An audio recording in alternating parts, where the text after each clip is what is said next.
And now taking a look at some court news out of Danville, Virginia, and we do want to issue a warning that some of the details of this story may be disturbing to some of our viewers. The man who was convicted of the bludgeoning death of a woman in a hotel will most likely serve the rest of his natural life in prison.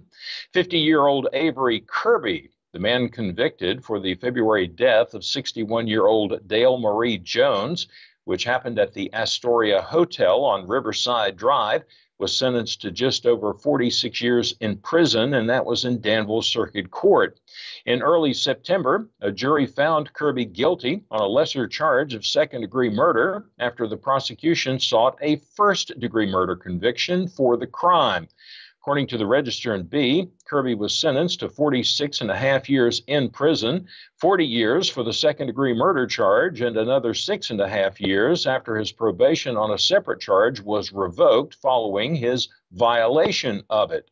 Kirby beat Jones to death over the head with the leg of a vanity. That was on February the 26th inside room 110 of the Astoria Hotel. During his trial in September, Kirby's defense counsel argued that while Kirby's act came with malice, anger, and hatred, it was not willful and premeditated, which would have elevated the crime to a higher charge of first-degree murder.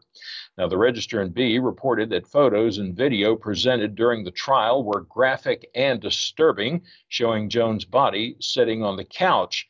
Investigators discovered blood splattered on the walls, door, curtains, and ceiling, as well as a lampshade across the room from Jones.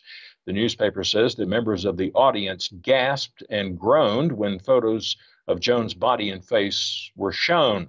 Some stood up and walked out of the courtroom, and others began sobbing. You can read more about the case by picking up a copy of the Register and B, or you can go to their website, godanriver.com.